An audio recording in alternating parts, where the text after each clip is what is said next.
पूरा परिवार हम बीजेपी से बिलोंग करते हैं और करते आए हैं।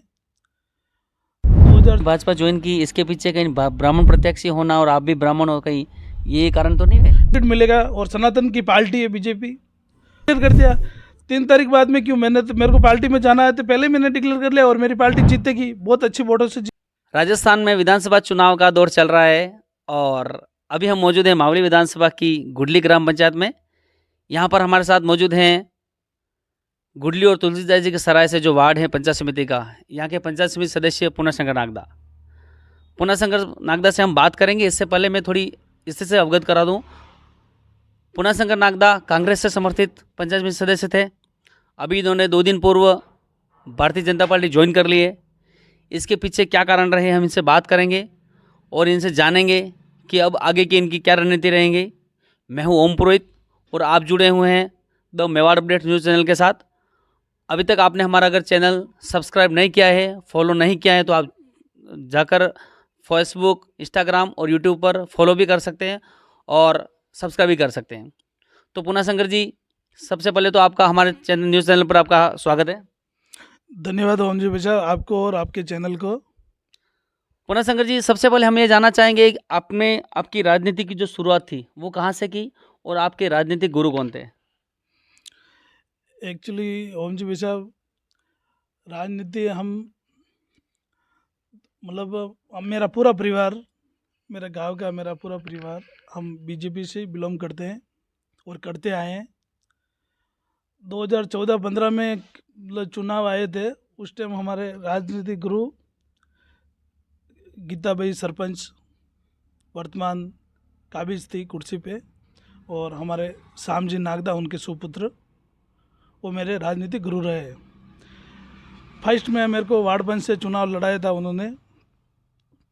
उसके बाद में हमारे कार्यकर्ता और हम सब भाई मिल के उसमें मेरे को जीत दिलवाई। उसके बाद में समीकरण बैठा, हम जीत गए। फिर उप सरपंच की बात आई तो हम कोशिश की, उप सरपंच भी हम बन गए थे। और 2014-15 से हम अच्छा कार्य कर रहे हैं पंचायत में, अच्छा विकास भी करवाया था। और उस टाइम बीजेपी सरकार थी, तो बीजेपी सरकार में अच्छा खासा फंड आया था। उस फंड से हमने पंचायत में व्यक्तिगत अच्छा काम, घर घर मोहल्ले मोहल्ले में गली, जो भी काम हमको सुझाव लगा वो काम हमने करवाया। पहले कहा जाता है कि पहले आप भाजपा से थे 2015 से पहले, बाद में आप वापस कहीं न कहीं 2020 में, 2018 में जो चुनाव हुए उसमें आपने कांग्रेस का काम किया। 2020 में आपने 2021 में जो पंचायत समिति चुनाव हुए उसमें आपने पंचायत समिति जो वार्ड हैं, जो कुडली और तुलसीदास सराय से, यहाँ से चुनाव लड़ा और आपने अच्छे वोटों से जीत दर्ज की। भाजपा, कांग्रेस, वापस एक बार भाजपा, ये क्या कारण रहा? कारण तो गांव में और विकास का मुद्दा है। सबसे बड़े तो गांव में जो भी काम विकास करवाएगा, जो भी कुछ करेगा, तो विकास के साथ में जनता रहती है।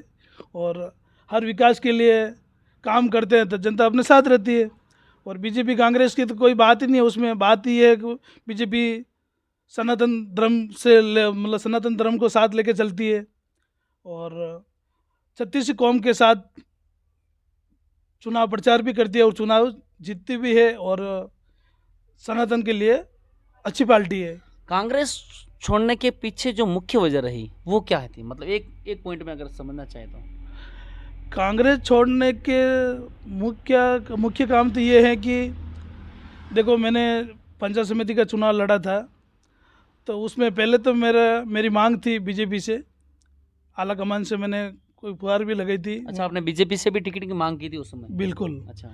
तो बीजेपी आला कमान ने व्यक्तिगत जो बीजेपी का कार्यकर्ता था, पुराना कैंडिडेट था पहले भी, जवान सिंह जी राणा साहब, जो पहले भी चुनाव उनकी बेटी के साथ में टिकट लाए और चुनाव लड़े और वो जीते थे। उस समय सरपंच भी रहे हैं वो तो? सरपंच भी थे। अच्छा।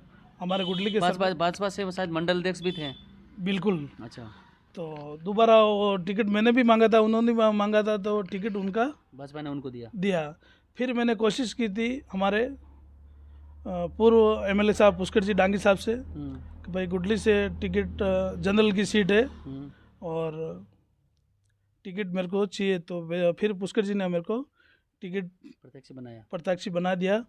और फिर दोनों गांव से, दोनों पंचायतों से मैंने काफ़ी मेहनत की, बाकी काफ़ी संघर्ष किया था। मेरे कार्यकर्ता एकजुट थे, सब ने एक साथ मिल के मेरे को, मतलब जवान सिंह जी इतने बड़े आदमी होते हुए उनके सामने मेरे को एक युवा कार्यकर्ता, मेरे सभी छत्तीस कौम के युवा साथी मेरे साथ जुड़ के मेरे को चुनाव जिताया था। चुनाव हम जीत भी गए थे, कांग्रेस पार्टी से जीता था मैं। तो फिर क्या हुआ, आगे जो सीट थी प्रधान की वो जनरल सीट थी। मेरा वही प्रश्न है कि जो प्रधान सीट जो थी वो मावली से जनरल वर्ग की थी, जो जनरल थी। आप भी कहीं न कहीं एक सोच के ही लड़े होंगे कि भाई मैं जनरल हूँ, मैं जनरल से, या जनरल सीट थी यहाँ से चुनाव लड़े। आप में भी कहीं न कहीं एक चीज़ तो होगी कि भाई मैं प्रधान बनूँ, या मेरी पार्टी को मुझे सुझाव दे, मतलब मेरे नाम का सुझाव आना चाहिए। ऐसी कोई चीज़ों पे बात बनी, आपकी बात हुई उसकी? नहीं, ऐसी बात भी हुई थी। तो आगे फिर सोचा था हमने कि भाई जनरल की सीट है तो चलो आगे अपन कुछ विधायक साहब अपन को कहीं आगे बैठाएंगे, और पूर्व विधायक पुष्कर जी डांगी साहब, जो आगे की कोई रणनीति होगी तो अपन को वहाँ तक भी पहुँचाएंगे। तो फिर समीकरण ये बैठे थे कि पुष्कर जी भाई साहब ने बोला कि भाई मैं इस फील्ड में चलूँगा, घूमूंगा, और अपने का पार्टी का जो भी है तो एक चलता रहेगा। तो मैंने बोला चलो ठीक है, मगर मैं तो ये कह रहा हूँ कि भाई साहब को 2 बार 3, मतलब ये चौथा टिकट मिला है। ये टिकट नहीं मिला, उससे पहले 3 बार टिकट मिल चुका था।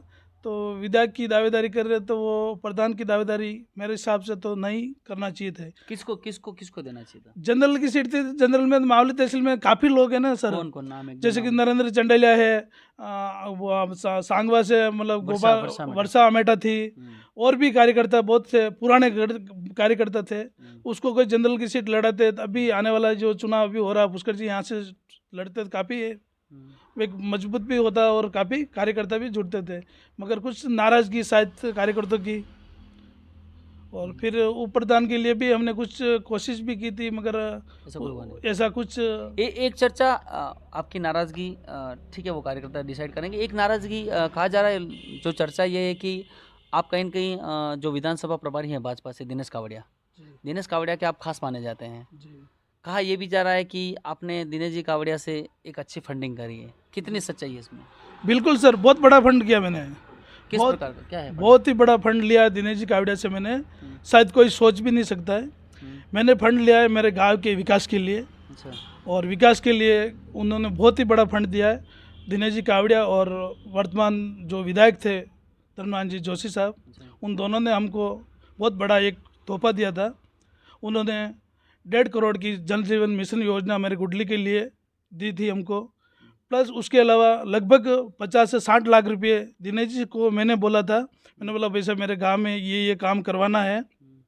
तुरंत उन्होंने कोई सोचा नहीं ना समझा, और मेरा लेटर लेके तुरंत साहब को फ़ोन किया, और हमारे लेटर कंप्लीट करके मेरे को बोला पुनः तेरा यह हो गया है। लोग फंडिंग अलग बता रहे हैं, आप फंडिंग अलग बता रहे हो। तो लोग कहना, सबके मुंह अलग अलग है, सब अलग अलग कार्य करते हैं, कुछ भी बोल सकते हैं, मगर जो मेरे को फंडिंग दी है उस फंडिंग के लिए बोल रहा हूँ। मेरे को लगभग 2.25 करोड़ रुपए मेरी पंचायत में दिनेश जी भाई साहब की हेल्प से मेरे को ये पैसे मिले हैं। मतलब लोग, जो कार्यकर्ता है, जो लोग सोशल मीडिया पे बातें कर रहे हैं, वो आप अलग फंडिंग की बात कर रहे हो, वो अलग फंडिंग की बात कर रहे हैं, आप उनका उत्तर अलग देना चाह रहे हो। देखो मेरे को फंड दिया, बहुत बड़ा फंड दिया। मैं बोल रहा हूँ, दोबारा वापस बोल रहा हूँ आपको, मेरे को लगभग 2 से 2.25 करोड़ रुपए गुडली पंचायत के लिए बीजेपी विधायक ने दिए हैं, जो दिनेश जी के कहने से दिए हैं। और ये तो आवाज़ चल रही थी, दिनेश जी टिकट भी दिनेश जी का था, चुनाव भी दिनेश जी लड़ रहे थे, मगर ऐसी कोई कारण रह गया जो पार्टी ने 8 जो विधानसभा है अपनी, इस 8 विधानसभा में एक जनरल की सीट आती है जो ब्राह्मण की आती है। तो कहीं से जनरल को टिकट नहीं मिला, तो जो मावली में आके रुक गया था। काफ़ी इंतज़ार के बाद में दिनेश जी का नाम टॉप लेवल पे चल रहा था। 4 तारीख शाम को 11 बजे उनके फ़ोन आता है, ऐसी ऐसी भावना बताते भाई साहब को कि भाई नाम आपका टॉप पे चल रहा है, मगर अब मैं क्या कर सकता हूँ। सीपी साहब का फ़ोन आता है और सीपी साहब बताते हैं। तो फिर दिनेश जी भाई साहब ने बोला ऐसी क्या भावना है जो मेरे को तुरंत मेरे को मुंह पे बताओ ना, कार्यकर्ता विधायक चुनाव तो मैं लड़ रहा हूँ, टिकट आप पार्टी मेरे को दे रही है, तो ऐसी कोई भावना बताओ, उसका रिजल्ट मैं निकाल देता हूँ ना।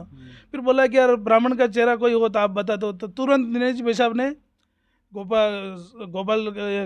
कृष्ण गोपाल जी का नाम मैसेज भेजा था उनको और उनको टिकट दिलवाया है। तो आपने भाजपा ज्वाइन की, इसके पीछे कहीं ब्राह्मण प्रत्याशी होना और आप भी ब्राह्मण हो, कहीं ये कारण तो नहीं है? नहीं, ऐसे कोई ब्राह्मण प्रत्याशी से कोई नहीं है। ब्राह्मण प्रत्याशी से पहले भी थे धनमान जी जोशी, मगर वो ब्राह्मण जात से हमारे कोई ऐसा कुछ नहीं है। छत्तीसी कौम साथ में लेकर चलते हैं और छत्तीसी कौम से हमारा व्यवहार है, इज्जत है।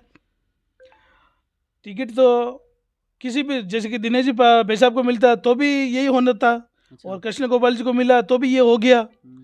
टिकट से कोई प्रॉब्लम नहीं है, समाज से हमारा कोई प्रॉब्लम नहीं है, और जिसको टिकट मिलेगा, और सनातन की पार्टी है बीजेपी। जैसे कि विचारधारा के साथ, मतलब आपने मैं मतलब विचारधारा, अपन हिंदू हैं, हिंदू के साथ रहना चाहता हूँ। तो कांग्रेस भी हिंदू ही है, कांग्रेस पार्टी भी हिंदू ही है। नहीं, बहुत बगावत है उसमें। अच्छा, हिंदू की भावना को बहुत ठेस पहुंचाती है ये पार्टी। आपके कार्यकर्ता जो हैं, सोशल मीडिया पे चल रहा है, आपके कार्यकर्ताओं का कहना है कि आपने जो अभी भाजपा ज्वाइन की वो टाइम कहीं न कहीं गलत किया। आपको कार्यकर्ताओं का कहना था कि आपको 3 तारीख के बाद, रिजल्ट के बाद ज्वाइन करना था। इसमें क्या है, आप क्या कहना चाहेंगे? ऐसा नहीं है ओम जी भाई साहब। एक्चुअली क्या है कि जीत के बाद में तो आम जनता जो विधायक जीतेगा उसके साथ में मैं तो आपके साथ ही था। अच्छा, ऐसा मेरा पार्टी के साथ में धोखा करना और किसी को धोखा देना वो नहीं है। मैं चुनाव से पहले ही मैंने निर्णय ले लिया था, चाहे मेरी पार्टी जीते या हारे। और पूरी मावली तहसील में एक ही डंका बज रहा है, बीजेपी की लहर, और बीजेपी इस बार बहुत अच्छी वोटों से जीतेगी। मैंने पहले ही डिक्लेयर कर दिया। 3 तारीख बाद में क्यों, मैंने तो, मेरे को पार्टी में जाना है तो पहले ही मैंने डिक्लेयर कर लिया, और मेरी पार्टी जीतेगी, बहुत अच्छी वोटों से जीतेगी, कोई प्रॉब्लम नहीं हमको। आगे की अब आपने भाजपा ज्वाइन कर ली है। जी ग्राम पंचायत में फिलहाल आपकी धर्मपत्नी उप सरपंच है, जी आप पंचायत समिति सदस्य हैं। जी। अब आगे की क्या रणनीति रहेगी आपकी आने वाले समय में?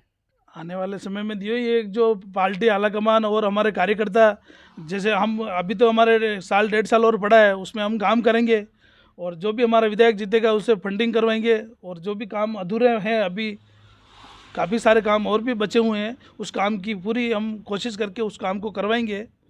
और जो मेरे कार्यकर्ता, जो भी सीट आएगी उस सीट में मेरे कार्यकर्ता, मेरी पार्टी जो बोलेगी वो मैं सब के साथ मिलके वो काम करूँगा। धन्यवाद। तो ये थे हमारे साथ पंचायत समिति सदस्य पूना शंकर जी नागदा।